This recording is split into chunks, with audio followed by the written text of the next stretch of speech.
Would you rather sell it the old-fashioned way, or would you rather sell it the newfangled way? Okay, this is kind of a joke, and you know why I'm saying it. Yeah. And Every morning at coffee time in our house, we hear those commercials online saying, don't sell your house the old-fashioned way. Sell it for whatever cash. Get an immediate offer with yep, us. yep. And I always say, oh, we need to be doing a commercial that says, no, sell your house the old-fashioned way and get the most money for your house.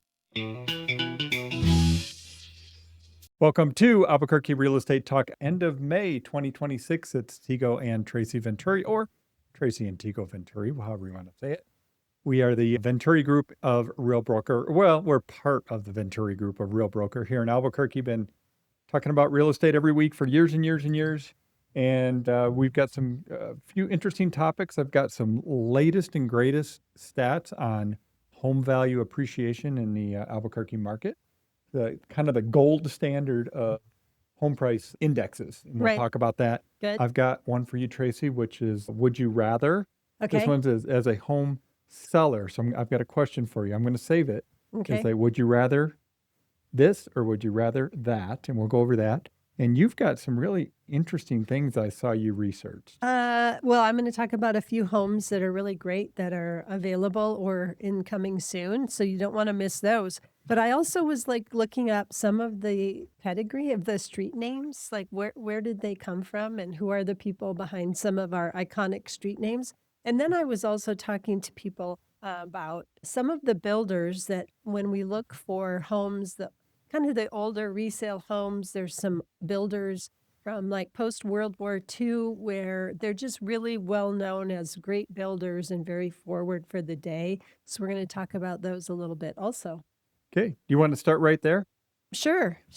So, when we show homes, and this is mostly in the Northeast Heights because that's where the post-World War II building boom really kicked off. And so we've talked before about Mossman homes, right?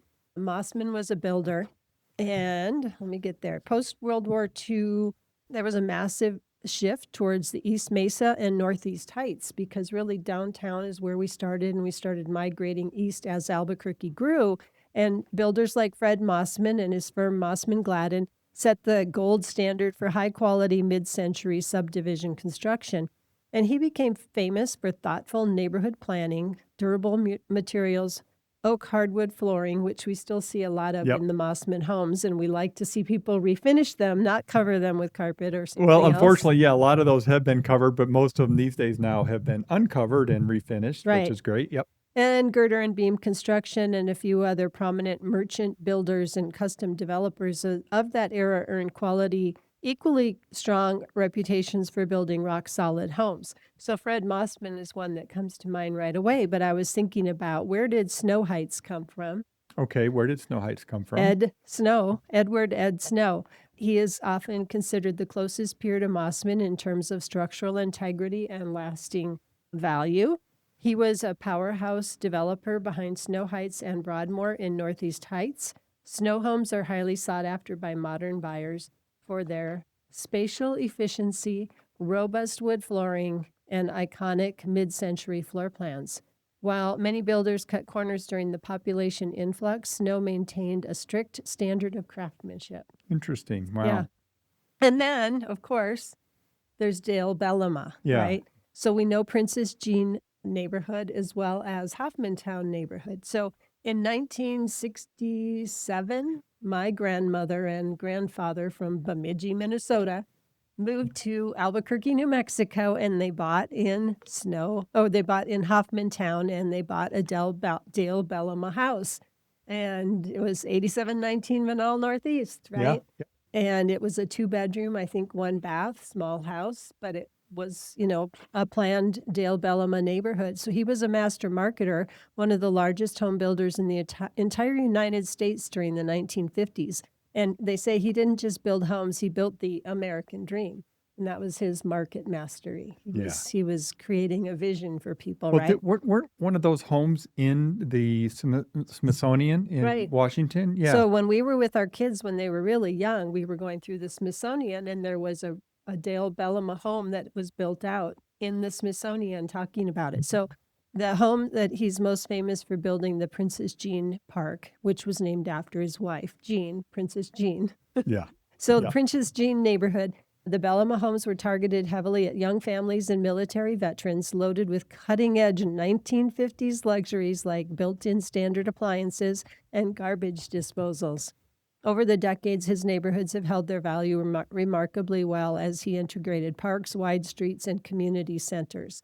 And, Princess Jean is like right there off Eubank, just north of I-40, very close to Kirtland Air Force Base, which was also up and running and happening then because my uncle worked on the base in the 1960s. And that's kind of how all of our family migrated this way following him. And then there's New Holiday Park, Rusty Rutledge. So Rutledge Homes, even till today, is really well known, right?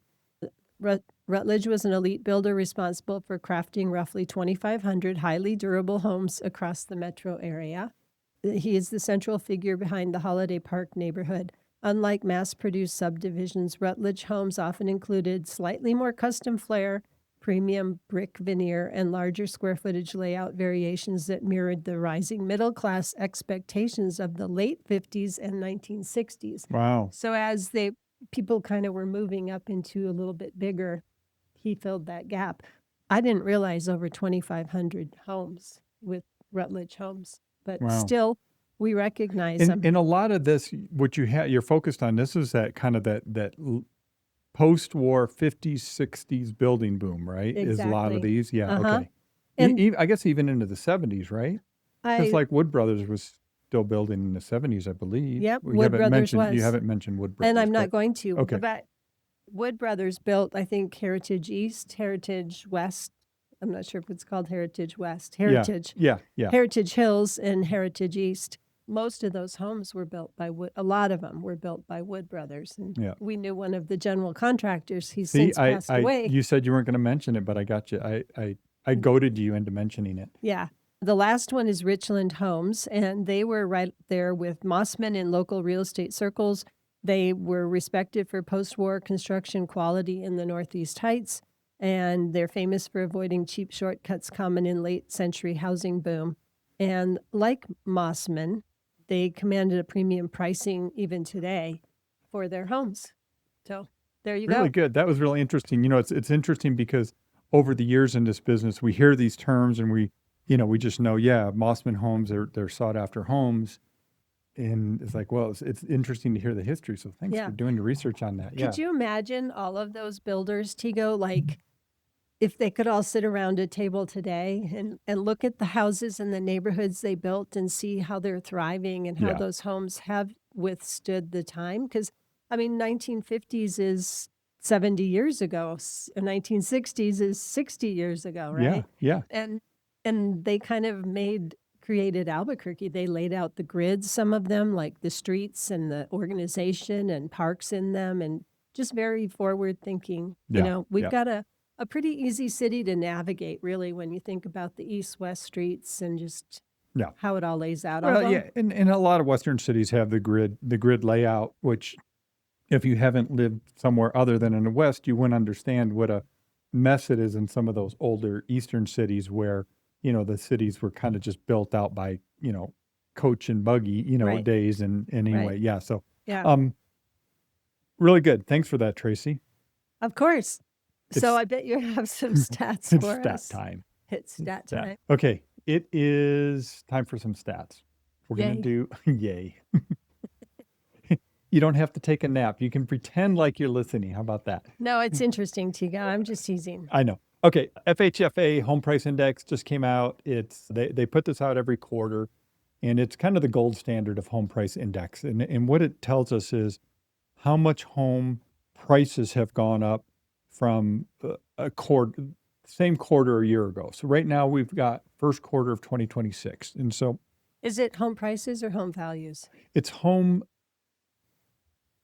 it's really home prices. They gauge it as a home price index, not a home value index, because what they're looking at is all the homes that sold and all the mortgages that they did. Because FHFA is, Fannie Mae and Freddie Mac does most of the mortgages in the country. So they see all the mortgages, all the appraisals. They've got all this data, literally millions and millions and millions of data points about mortgages. And so that's how they track it. But they track it as a home price index. And what they're just saying is, okay, percentage-wise, how much did it change? And so I've got Albuquerque pulled up here from Q1 2026 to Q1 2025. Let me rephrase that. From Q1 2025 to Q1 2026, home prices in Albuquerque went up 1.8%. And the way they're doing this is they're saying, okay, if you bought the exact same home last year, first quarter, how much has that value gone up? And they're saying basically 2%. And now if we go through this list, you'll see Albuquerque comes in, go ahead, 41. 41 For out of those the top people- 100. Yeah. Yeah, and for those of you online, you can hardly see it. And for those of you not online, you really can't see it. Yeah, exactly.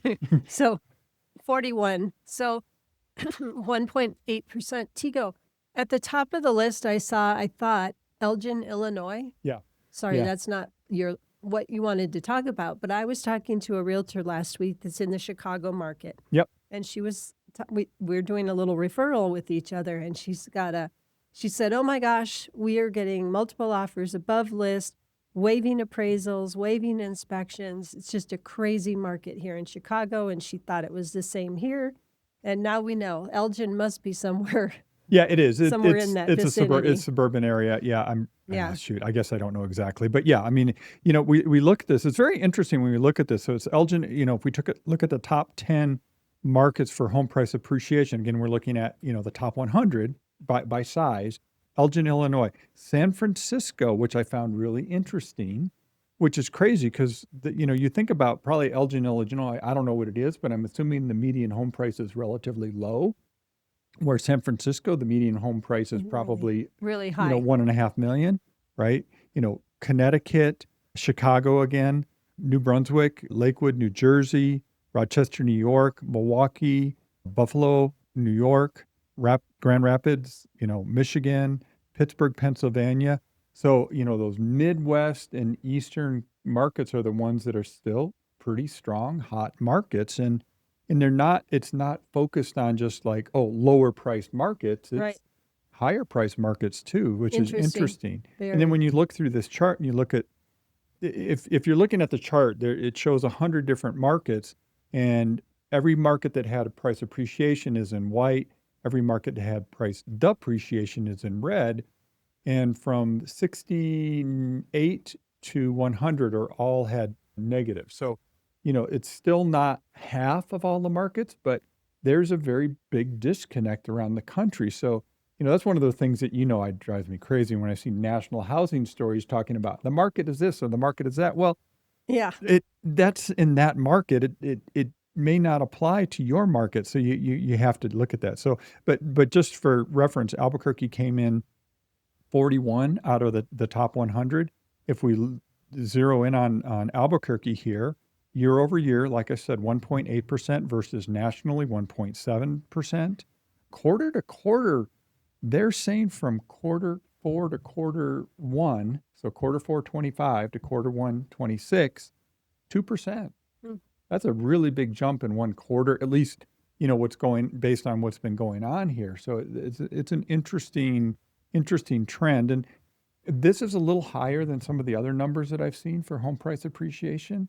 But like I said, this is considered the gold standard, and definitely what, the overall bigger entities look at when they're looking at home price appreciation. Look at this chart here, Tracy. I have a chart up here that goes back to 2007, yep. and it shows annual, or not annual, no, it is annual, home price change by year. And you look at, 07, 08, 9, 10, 11, 12. These are by quarter. I take that back. Yeah. So all through the end of 07, home prices were going up. And then starting in the fourth quarter of 07, they went down, down, down, down, down, all the way until the first quarter of 2012. And then ever since then, it's been, either, steady appreciation. We had the big run up during, of course, the 20, pandemic 21, years, 20, 21, 22, 20. And then now we've gone back down to something a little more moderate here in the last few years, 2-3% And so that's kind of where we're at. Much Yeah. healthier at that Yeah. rate. Well, and it's good because, this whole idea of housing affordability, and it's like, everybody wants the silver bullet to fix housing affordability, but I'm convinced there is no silver bullet. It's just going to take time.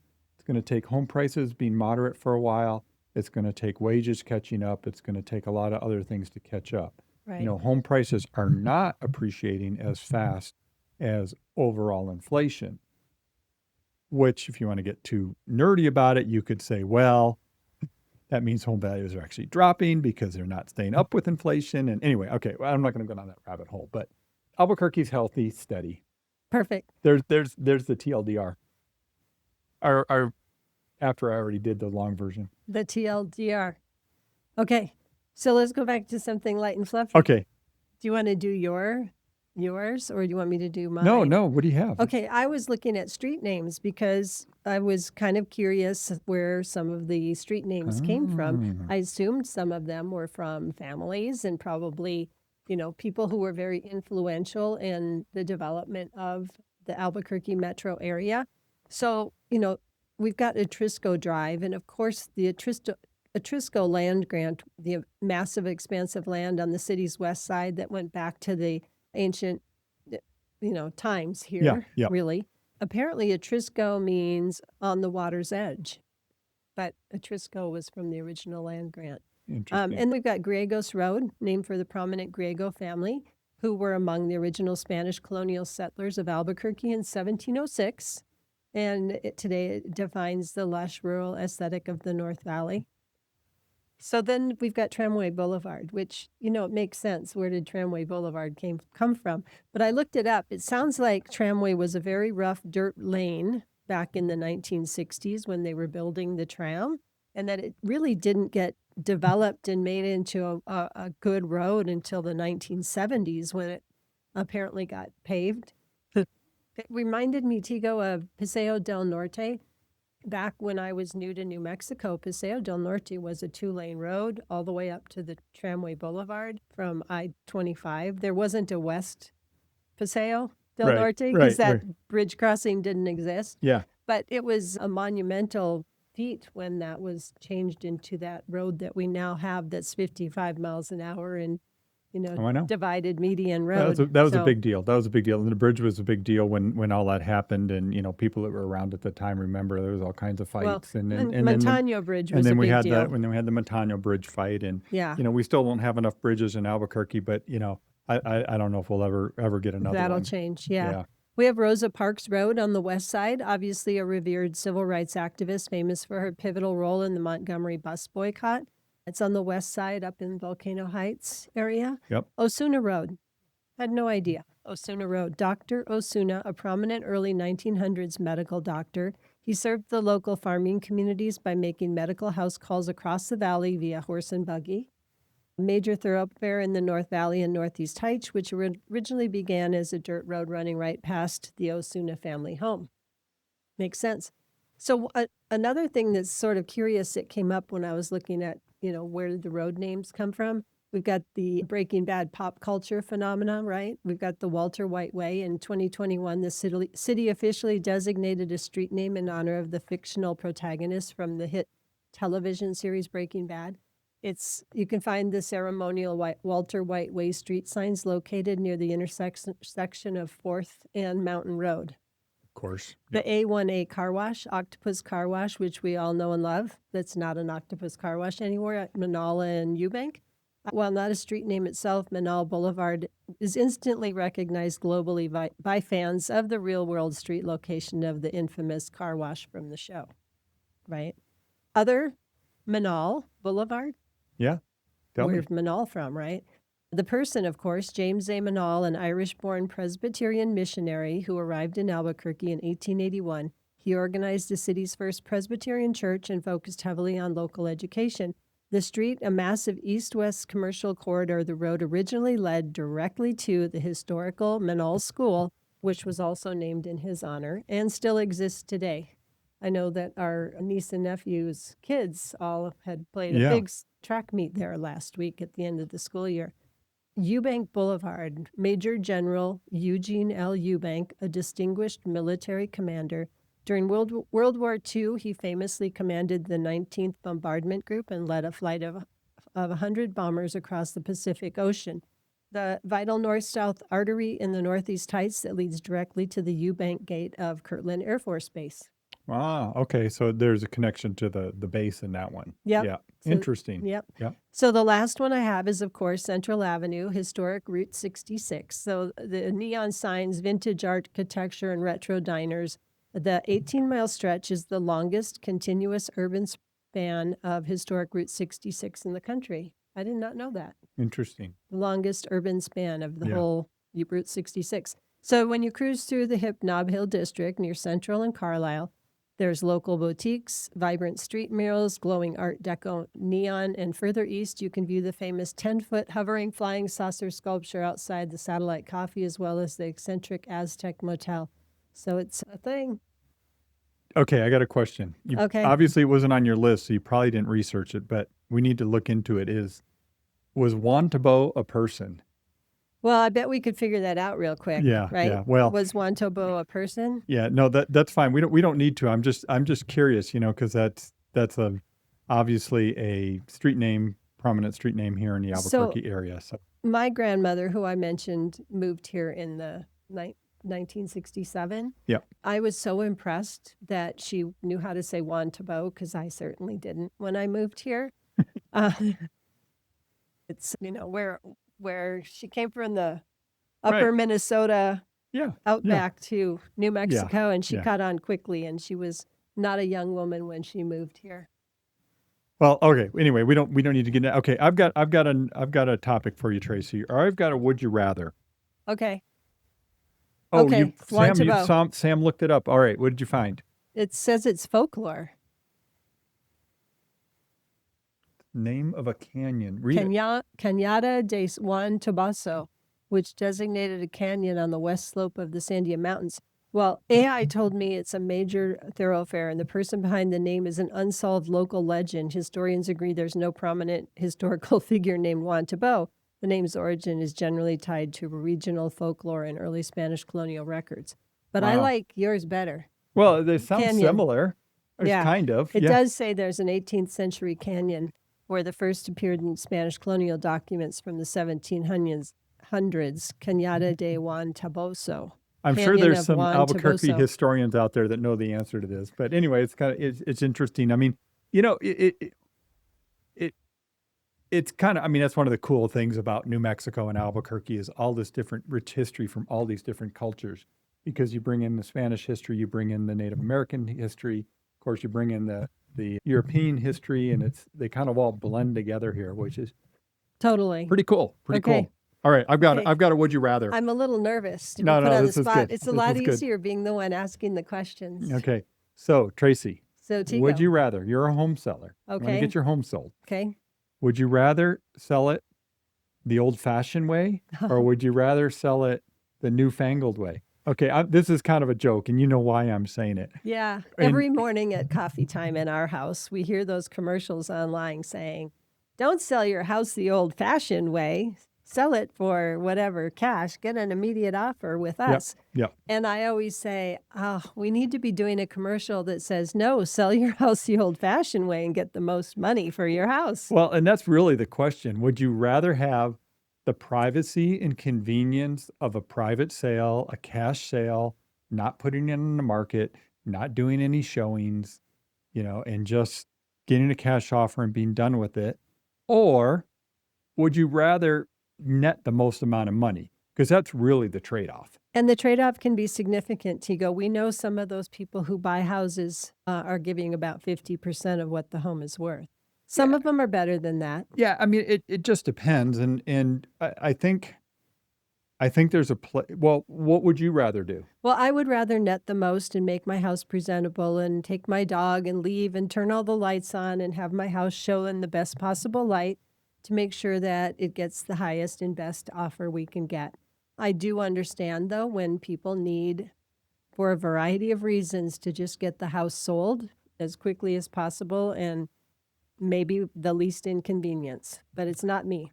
And something I want to share is there's options for you when you're working with a realtor to do kind of a semi-private listing. We have a status in the multiple listing service where you can list a home for sale with your broker, your realtor, and it's only promoted within the MLS. It doesn't go out to the 1,000 different websites so everybody in the world knows that your home's for sale. Only the realtor community knows about it. And then the way that works then is, anybody working with a potential buyer for your home, they're going to find it in the multiple listing service and share it with their client. So it's more of a private listing. There's also another type of listing called office exclusive, where it's only shared within a specific brokerage. That really limits, the visibility of your home. Probably going to leave money on the table if you do that. But if if you're somebody that really cares about your privacy, that may be an option for you. So what we know is a lot of people who are wanting like a cash offer and to sell the home as is, there's reasons. They may have 5 dogs, 3 cats, 5 kids, and the house is never in showing condition and they just need it done. Or it's an estate, and there's the no money to do executors anything. are out of state. They just want to be done with the home. They don't want to deal with it anymore. But even in that situation, working with a realtor that can help you remotely to do that, you're still going to net more if Right. you go through the multiple listing service and expose it to the greatest number of people. And we have relationships with cash buyers that do a lot better than a lot of what we see out there, right? That Well, we can also help facilitate that process as well. Yeah, I just, it sounds good on the surface. It's like, oh, I don't have to do this. I don't have to get ready. I don't have to show it. I don't have people coming through my house. I'm just getting a cash offer. I'm done with it. It's easy and convenient. And that's fine. Just recognize that you're probably giving up 10, 20, 30, 40% of the value of the home if you do that. Yep. But it's an alternative that is out there for sure. So. Yep. And we can help either way. Yeah. So I would be the old-fashioned way, and I'm happy to be old-fashioned. Great. Okay, so we've got to talk about a few coming soon Okay, or great. special properties, right? So 3939 Rio Grande in Semino Compound. That neighborhood is right off Rio Grande across from Flying Star at Dietz Farm. Okay. And it's a 1-bedroom, 1-bath with a carport space, which is unusual there. It's a covered carport space, not just an uncovered space. It's available today to start seeing it. It's $300,000. We are looking at all offers on the 1st of June. So anybody that wants to see it this weekend, it will be held open. We'd be happy to have you come by and see the house and see if it's the right one for you. We expect it to be a pretty hot property based on all of the calls we're already getting because it's incoming soon. Yeah, I just pulled it up on the screen here. Let me pull it up here so we can see it. So this home, it is in that Semino compound neighborhood, which is Dietz Farm. Yeah, Dietz Farm area, desirable Rio Grande. area, Rio Grande, and probably have multiple offers on that one. And that's why the sellers have chosen to show it over the weekend, receive multiple offers, and then make a decision Monday. If you're online looking at it, I mean, look at that beautiful fireplace. Look at the beautiful vigas in the ceiling and the entryway. I mean, it just says New Mexico all over it. It's gorgeous. Yep. Another one that went live this week, 7815 Latier Mesa Road Northwest. That's in Ventana Ranch. It's 2,228 square feet. It's a 4-bedroom, 3-bath. And this is a great property because it has a full bath on the main floor and a full bedroom on the main floor, which of course you could use as an office or a hobby room if you don't need it. But really, really nice location within Ventana Ranch on the west side. So I would consider that one for sure. We have another house in Volterra on Canyon Wren, 2005 Canyon Wren Court. Volterra is right next to Kirtland Air Force Base, between Fort Hills and Kirtland Air Force Base at the very south end of Juan Tabo. A gorgeous 2-story Pulte home, one of my favorite floor plans that they've ever had. It used to be called the Sapphire, but I don't know what they called it now. But this one has solar that the seller's willing to pay off at closing. Just a gorgeous, beautiful home. The primary bedroom is on the main floor, and there are a total of 5 bedrooms. You could even make it 6 if you closed in a loft space if you really needed that many bedrooms. But if you're watching online, it's just a gorgeous, gorgeous property. So those are some of the features. We have several others that will be on the market really soon. and a couple others that I was going to talk about that are negotiating offers right now. So I'm not going to mention them. Well, and I what you just said there, I think is an interesting takeaway from this episode is there's activity out there. People are listing, people are buying. We're a little bit busier than last year. Same time of year, we've got less homes on the market this year than last year. I've talked about that now a few times in the last few weeks, and activities, chugging along. Interest rates aren't great, but it hasn't kept buyers totally out.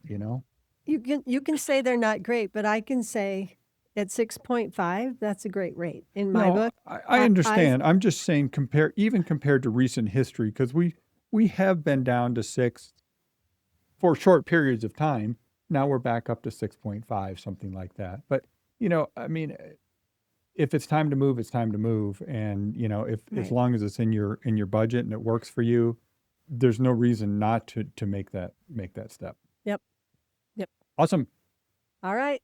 Thanks, everybody. Again, it's the Venturi Realty Group with Real Broker here in Albuquerque. You can reach us at 505-448-8888, or website is welcomehomeabq.com. Anything else, Tracy? Don't forget to subscribe, tell us what you think, ask us your questions, any topics you want to cover, any concerns. Let us help you with your home needs. And if you're just curious about your equity you have in your home, what it's worth, you're not ready to buy or sell yet, we're happy to do that free market analysis for you just to get you the data. And sometimes people are thinking of refinancing their home and doing a home equity line of credit. Might be good. We could give you an idea of what your home is worth before you spend the money to see if it makes sense. Well, you said two things. Don't conflate them. You said, Conflate. Oof. well, you said refinance or home equity line of credit. They're two different things. Right. Yeah. But yeah, home equity line of credit is something everybody should just kind of have out there. Don't use it stupidly. But if you've got equity in your home, having a home equity line of credit set up with a local bank or credit union, it's just there if you need it for an emergency. But don't abuse it. Don't use it as an ATM machine. We see that. But having it there can be helpful for a lot of people. So for Right. all the open houses this weekend, get online, abqre/OH. Yeah, good Is job. that it? Yeah, ABQ. RE, ABQ. No? Nope. abq.re, as in like Albuquerque real estate, but abq.re/OH. There you go. Okay. Thanks, everybody. We appreciate you. Take care.